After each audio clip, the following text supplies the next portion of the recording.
Donc nous poursuivons avec la correction de nos exercices. Cette fois-ci, l'exercice numéro 2.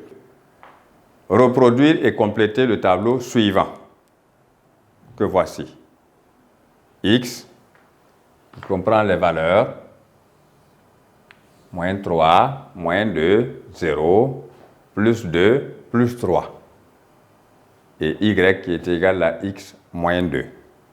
Alors ici, il s'agit de pouvoir revenir sur les calculs que nous avons pu faire et que vous avez certainement bien découvert sur les nombres relatifs. On nous demande de reproduire et de compléter le tableau suivant.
Alors, voici, nous avons ce tableau nous indique en fait des points ayant pour coordonnées x, y, c'est-à-dire abscisse x, ordonnée y.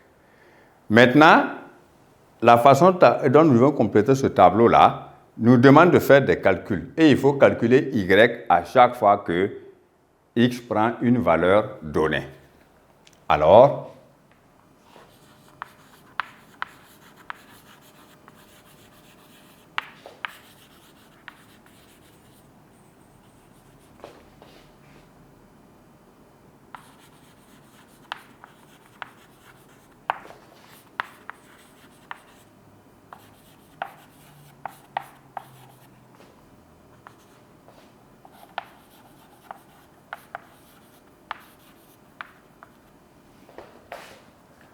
premièrement, on a y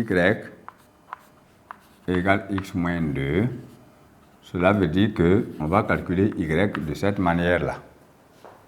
Alors, lorsqu'on dit que y égale à x moins 2, vous devez comprendre que à chaque fois que x prend une valeur, on n'écrit plus x, on écrit la valeur. Alors, pour la première valeur de x, qui est moins 3, on part de l'égalité qui est donnée, y égale à x moins 2. Donc, on remplace x par sa valeur qui est moins 3, moins 2. Et non pas moins 2. Alors, on a vu, lorsque vous voulez additionner des nombres qui ont le même signe, c'est comme si on avait écrit moins 3 plus moins 2. Alors, et quand on veut additionner des nombres relatifs ayant le même signe, on écrit le signe commun et on additionne leur valeur absolue, c'est-à-dire moins 5, puisqu'on aura moins 3 plus moins 2.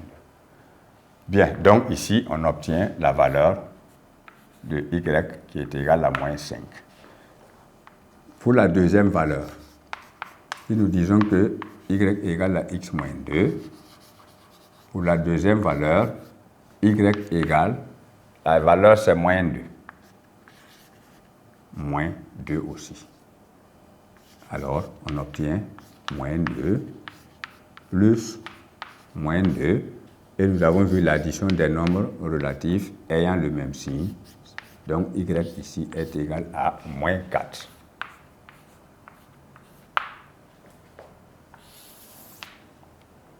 Pour la valeur suivante, ici x égale 0, donc y égale la x moins 2 veut dire 0 moins 2. Et on obtiendra y égale à moins 2.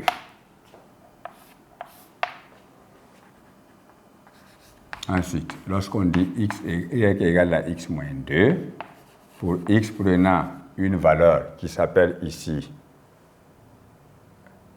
plus 2, y égale donc à plus 2 moins 2. Sous-entendu, c'est plus. Alors, on aura y égale à plus 2 moins 2, c'est-à-dire y égale à 0 parce que nous avons ici deux nombres opposés et leur addition, leur somme est toujours égale à 0.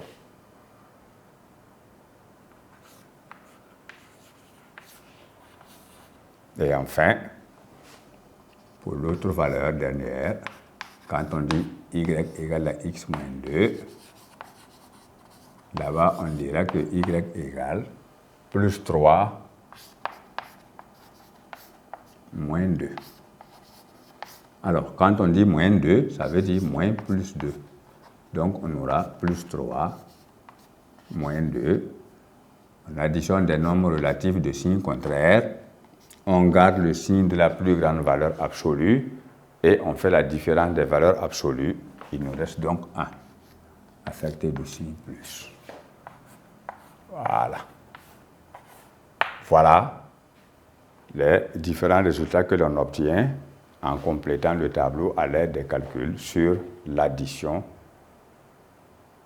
des nombres relatifs ou des entiers relatifs ou des décimaux relatifs. Voilà. Alors, ainsi s'achève donc l'exercice numéro 2 relatif au chapitre sur le repérage que nous avons vu et ainsi se couronne également la fin de notre séance sur le repérage suivi de ces exercices appropriés. Alors, lorsque vous êtes effectivement dans ce cap, il y a d'abord savoir représenter un point par ses coordonnées, le placer en connaissant son abscisse et son ordonnée, mais il y a qu'au départ, on peut vous demander de trouver l'une ou l'autre. Ici, on a donné l'abscisse des points. Et on a créé une situation dans laquelle on vous demande de trouver l'ordonnée de chaque point. Voilà pourquoi il faut toujours relire les nombres relatifs et découvrir une fois de plus comment on fait l'addition des nombres relatifs, du même signe ou de signe contraire. Je vous remercie.